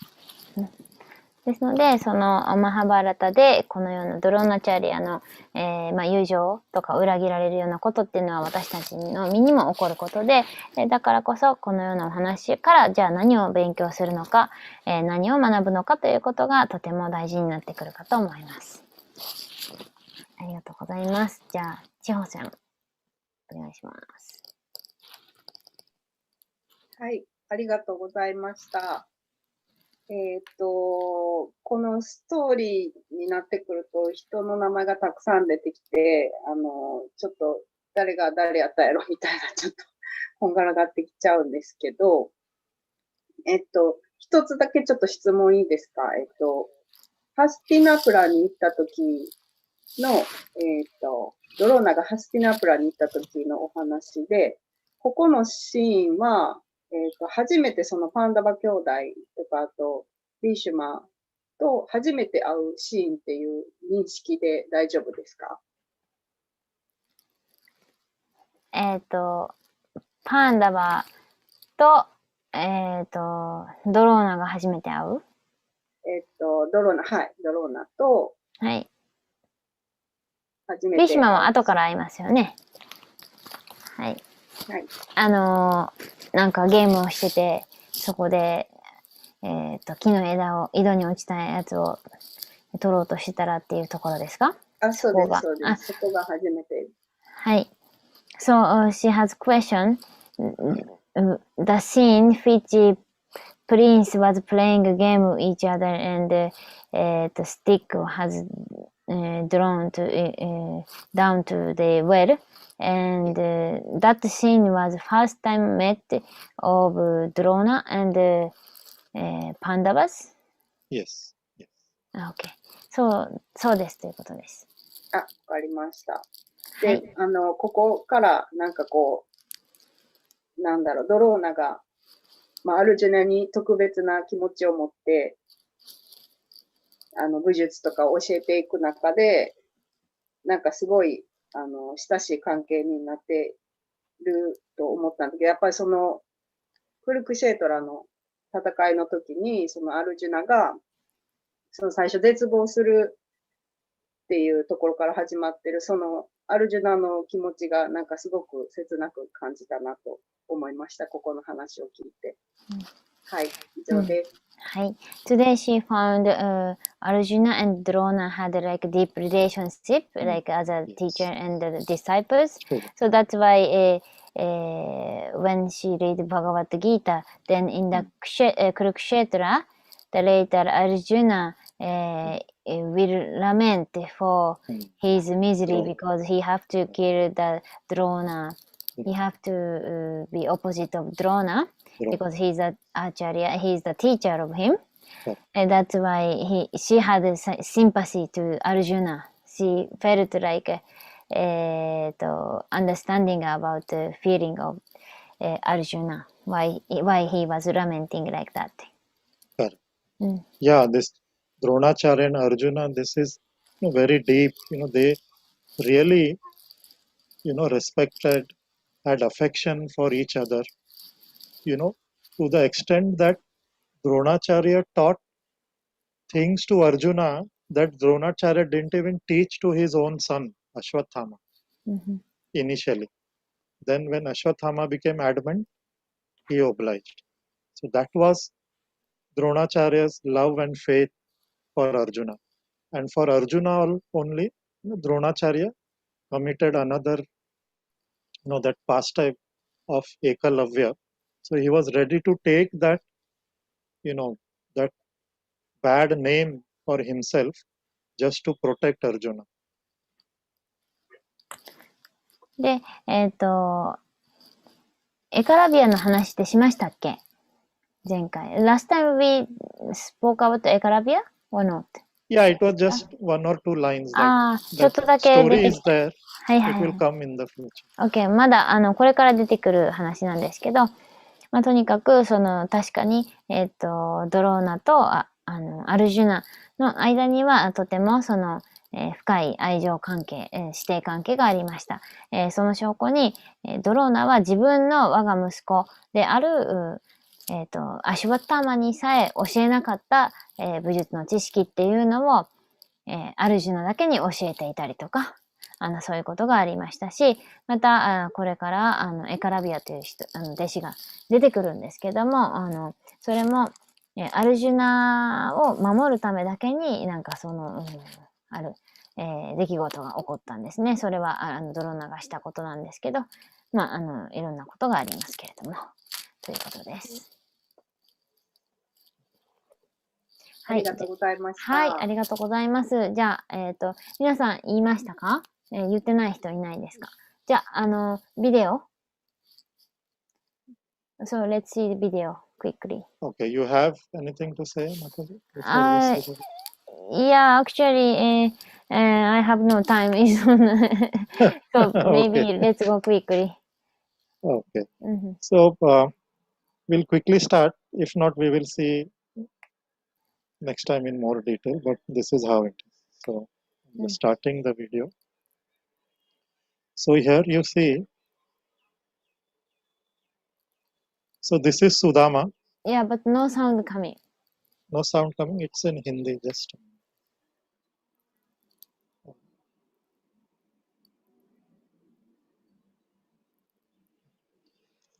I said it's anyway in Hindi.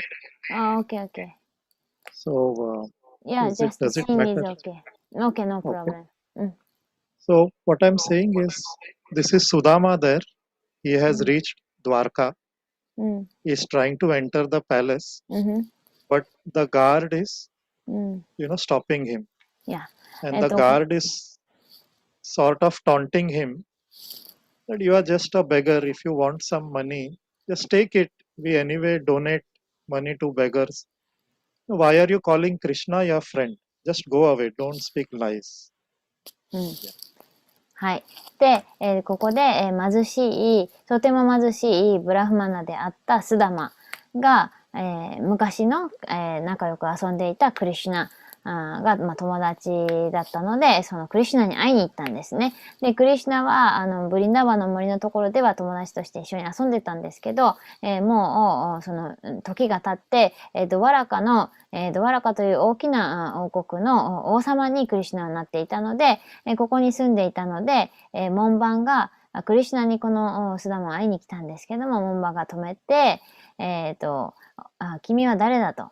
こんなところに、クリシュナ、あなたみたいな貧しい人が会えるわけじゃないじゃないかと。で、あなたは物乞いだろうと。物乞いだったら物乞いに来るんだったら、王様に物乞いに来るんじゃなくって、あなたの友達か誰か、慈悲をくれる人に、物乞いに、行ったらどうだと、そこ通してくれなくって追い返そうとしました。And here, then again Sudama is thinking, will Krishna come? Does he still think of, me as his friend? I'm just a poor Brahmana. So that is what he's thinking. And he's planning to go back. Yeah, so he's starting to go back. で、そこで、スダマは思いましたと。もう、クリシュナは自分が友達だってことは、こんな、自分は貧しいブラフマナだから、思って、友達ってことすら忘れてるだろうし、もう、クリシュナは、会ってくれないだろうから、帰ろうと思って、諦めて、スダマは帰ろうとしました。But then, when Krishna knows that Sudama has come to meet, Krishna himself comes out to receive Sudama. And if you see, Krishna is also not wearing any shoes or any crown or any helmet. That was his love for Sudama. He just forgot everything. Krishna was not wearing shoes. No, not even wearing shoes. I Because see. Sudama was so poor, Yeah. he didn't even have proper clothes, neither any footwear. Yeah. It means Krishna was not wearing shoes. Yeah, Krishna, here. In order to welcome Sudama. Oh, I see. はい。で、そこで、スダマが帰ろうとしたときに、クリシュナが、急いで出てきて、クリシュナも、スダマが、靴も何も履いてなくて、すごい貧しかったんで、クリシュナも、そのスダマをウェルカムするために、靴も何も履かずに急いで出てきて、で、スダマに会いたくて出てきました。Yeah. So Bhagavad says that Krishna's lotus feet are soft as butter. And in Dwarka, he used to travel in the chariots without putting his foot on the ground. But here, to meet his friend, he's coming barefoot to welcome him. で、クリシュナっていうのは、そのドワラカではもう王様だし、しかもクリシュナの足っていうのはバターのように柔らかいっていうふうに経典で言われているので、もうクリシュナは、自分の足で歩いたことがないぐらい、いつもチャリオット、馬車に乗って、その馬車に、で、旅して、移動してたので、自分の足が柔らかいから使ってない、靴も履かない、そんな機会も、裸足で歩く機会はないんだけど、そんなクリシュナが、わざと、スダマを、お迎えするために、裸足で歩いていきました。And then here, Sudama is thanking Krishna that at least Krishna recognized him as his friend and he honored him because other people were just making fun of Sudama. Oh, just look at this beggar, where he has come from, no proper clothes and nothing. And he is telling that Krishna, the king of Dwarka and this whole planetary system, is his friend. So they were making fun. で、ここでスダマはとても感謝しました。もう自分のことを覚えてくれただけでもものすごい嬉しいし、こうやって、大きな国の、主人である支配者であるクリシュナが、友達として振る舞ってくれることは感謝したんですけど、その周りの人たち、門番とか見てた人たちは、その支配者である、王様とこんなに貧しい人が、どうやって友達になれるかっていうことで、このスダマっていうのはをからかってみんなが笑っていました。And then, Sudama is very thankful and grateful to Krishna. He says that, at least you recognized me and my friendship. I'm very happy to see you, but I won't come into your palace because people will make fun of you. And people will say, what kind of friends Krishna has. で、スダマはとても感謝したんですけれども、私は王宮には入れませんと。王宮に入ってくださいってクリシュナが言ったんですけど、入れませんと。なぜならば、こんな貧しい、ブラフマナが、中に入ろうとしたら、みんなあなたのことを笑うでしょうと。だから私はそんな入ることなんてできませんっていうふうに言いました。So here you see, Sudama is asking to take leave from Krishna and is saying that I want to now leave. I won't come into your palace. で、スダマは堅くなに、私はもう、ドワラカには行きません。入りませんと。なぜならば、私はもう、入るにふさわしくないので、私はもう帰りますと。帰らせてくださいっていう感じで、お願いをしています。But then Krishna says nothing doing and he sort of forcefully drags Sudama with him on his chariot and into his palace in Dwarka. ですが、スダマを、自分のチャリアットに乗せて、それで、ドワラカのこの町の中にクリシュナは一緒に入っていきました。So there is that famous verse in Bhagavatam that Sudama sings after meeting Krishna. Kwaham, I am just a poor beggar Brahmana, and where is Krishna? Shri Niketana. Like Krishna is the husband of the goddess of fortune. But still Krishna is so kind and merciful that he accepted me as his friend.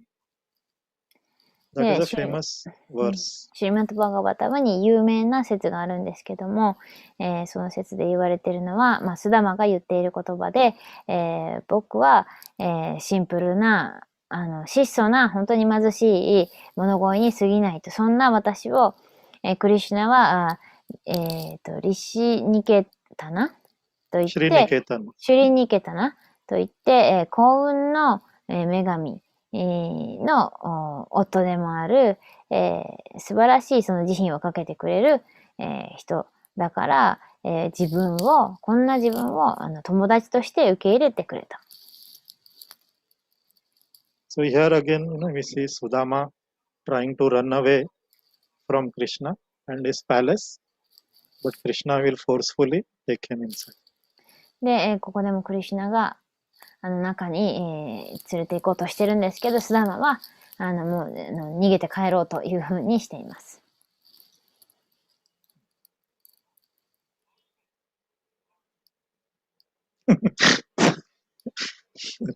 So there he is taking Sudama now with himself forcefully. で、無理やりスダマを連れて行っているところです。Now this is the next part. So here, Sudama is given a royal welcome into Krishna's palace, and all the maid servants, even Krishna's queen, they honor and sort of worship Sudama. It will be shown.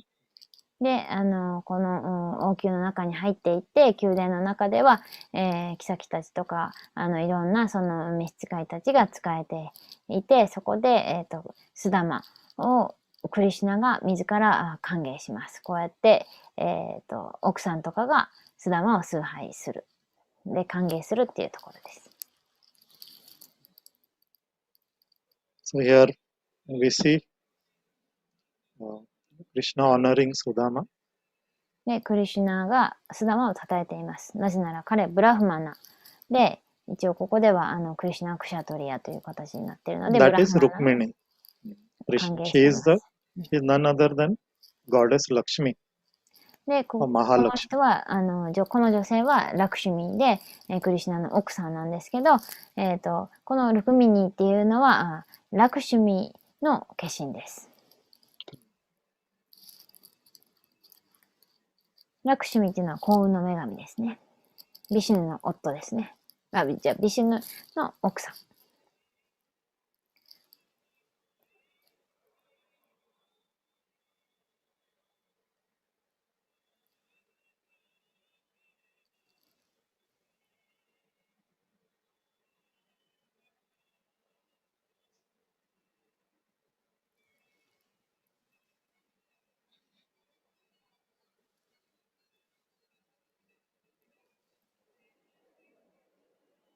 So here Krishna forcibly makes Sudama sit on the throne, and it was difficult to understand this relationship between Krishna and Sudama. このクリシュナと、スダマの友情関係っていうのを、周りの見ている人は理解することができませんでした。Now Krishna is trying to wash Sudama's feet, but then seeing the bad condition of his foot, he was walking without any shoes for such so many days, all thorns and pebbles, and his leg was bleeding. で、スダマは、何日もかけて、靴も履かずに、茨の道を歩いてきたので、スダマの足っていうのは、トゲが刺さって、もうなんか血が出てて、すごいひどい状態になってて、で、クリシュナは、この、スダマの足を洗ってあげています。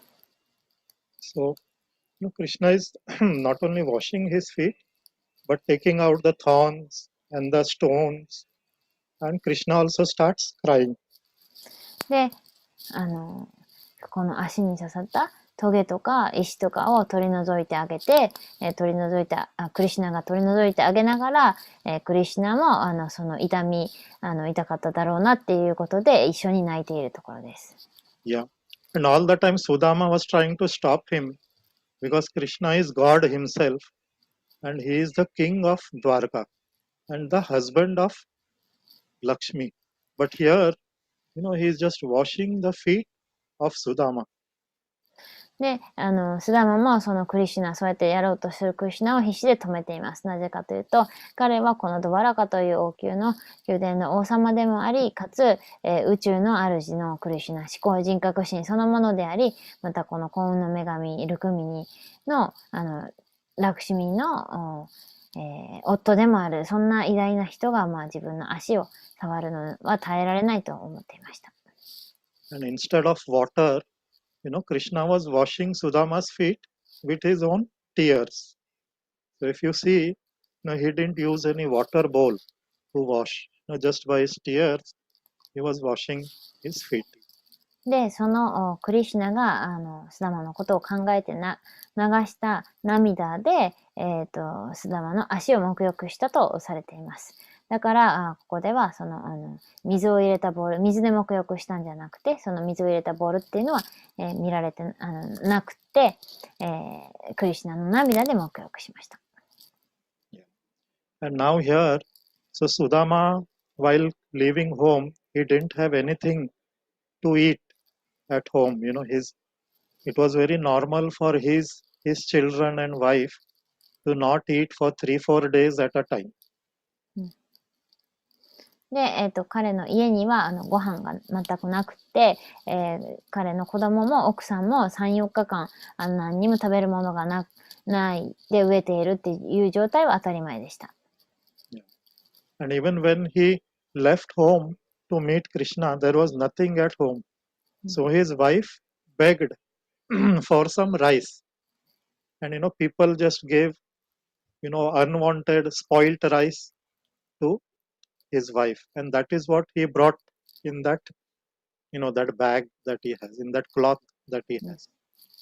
で、彼がそのクリシュナを求めて旅をする前に家を出る時に、クリシュナに何かお土産を持っていこうと思ったけど、何にも家になかったので、その奥さんは、何かその旅のお土産にするために、他の家々を回りました。で、物乞いをしたら、家々でくれたのは、壊れたお米のかけらでした。みんなが食べないお米のかけらをかき集めて、そのかけらをボロ切れに包んで、そのボロ切れを持ってきていました。Yeah. And now he is ashamed of what he has brought and he tries to hide that. で、そのお土産持ってきたんですけど、もう自分が持ってきたものがもうつまらなすぎて、恥ずかしいから、あげようと思って持ってきたけど、それをもう隠してしまいました。Yeah. But Krishna, he knows everything because he is omnipresent. And here he is teasing Sudama that what have you brought for me? How could you come empty-handed to meet me?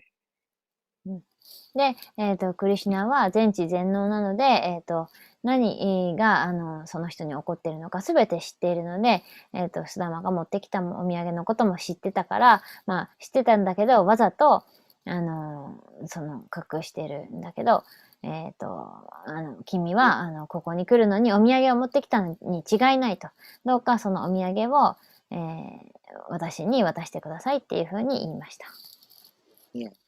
And here he is telling Rukmini, the pastime of their childhood, when they were in Sandipani Muni's ashram, how Sudama ate even Krishna's share of food when he was hungry. So he is telling that this Sudama is a very selfish person when it comes to food, and he is not sharing his gift with me.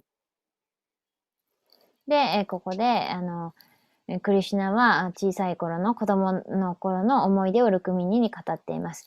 スダマっていうのは、一緒に遊んでた時にお腹が空いたら、クリシュナのご飯まで、分取って食べてしまったことがあるので、彼はもう食べ物に関しては貪欲だから、自分が持ってきた食べ物を自分にシェアしてくれないんだっていうふうにからかって、それで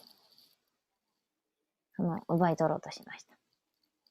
So here Sudama is begging, he is pleading Krishna, don't eat that rice. No, it's not fit to be eaten by humans.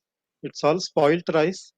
I came in a hurry, I couldn't bring anything else. Please don't eat that. はい。で、スダマは言いますと、それは、もう腐ったお米だから、その腐ったお米人間が食べるもんじゃないから、どうかそれはもう食べないでくださいと。私はもうすごく急いでここに来たんだからこんなものしか持ってこれませんでしたって言いました。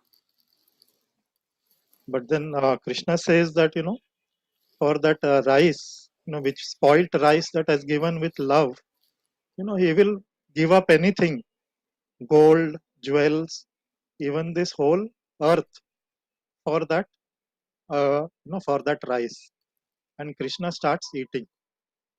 で、クリシュナは自分の大事な友人が持ってきた、その愛を込めて持ってきてくれた食べ物は、自分は金とか、宝石とかそういったものよりも大事で、そういうものを諦めてでも私はこれを食べるっていうふうに言って食べました。